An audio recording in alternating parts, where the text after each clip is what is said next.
pain she must be in. How is it possible? The contractions are coming almost on top of each other. She would deliver, soon, and yet her breathing hardly changed. The empty car sat sideways, just outside the entrance, lights shining away from them, motor still running.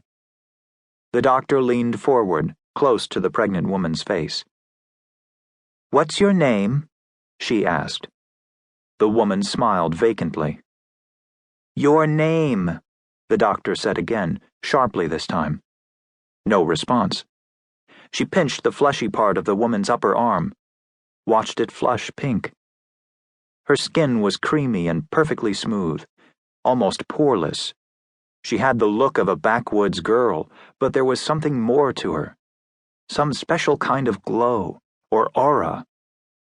Pregnant women can be like that, the doctor thought. She'd witnessed it before, but this sort of glow seemed unnatural, under the harsh glare of the hospital lights. She stared at the woman's naked legs beneath the blanket, felt herself enter a slow, dream free fall, and shook her head to clear it. Something seemed to be buzzing far away, like a fluorescent bulb about to blink into life. "Creeps me out," the black tech said. "She was doing that in the car when we went to get her, just sitting there smiling like that." "Is there anyone with her?" "Car's empty," he said. "Lights are on, but nobody's home. Know what I mean? How in Sam Hale she drove here all by herself." "Get the delivery room ready," the young doctor said. Her hands felt clammy, and she wiped them across her white coat, then raked her fingers through her hair. She looked at the pregnant woman again. What was wrong with her? Drugs? The situation was maddening. She had come to this little town to get away from the pressure of the big city hospitals and their 24-hour shifts. And now here she was, in the middle of something her very first week. Should have gone into psychiatry, like the rest of her friends back at UDA. They were wheeling the woman toward the delivery room when the power went out. First there was a great cracking sound, like a tree limb snapping under tremendous pressure.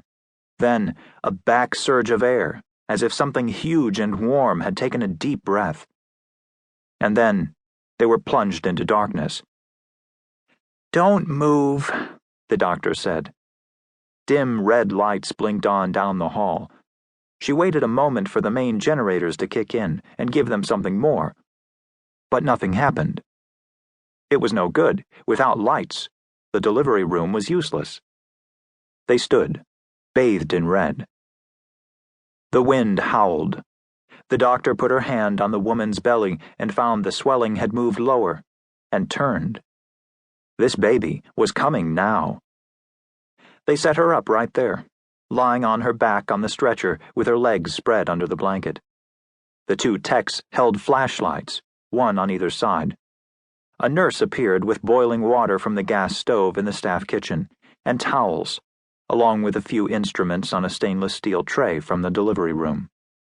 The doctor crouched between the woman's legs, going through a checklist in her head. She could see something now, wet and bloody at the woman's opening, bright and strange in the flashlight beams. Sweat stung her eyes. She blinked it away, glanced up and over the blanket. Something was wrong. "Push," the doctor said, getting a grip on the baby's slippery head. "We've got to get it out now. Do you understand me?" The woman did not respond. But the doctor felt her muscles working. How could she be so calm? She hadn't even been given a painkiller. It was too dangerous, without knowing what else she was on. The doctor raised her hands, blood dripping from her fingers, her palms. She hadn't put on any gloves. Blood. She felt the room spinning. The hairs rose on the back of her neck. That great dark something around them took another sweeping breath.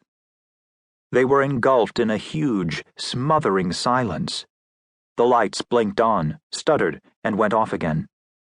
She found herself staring at the woman's face over the blanket as shadows danced in the beam of the flashlight. So beautiful.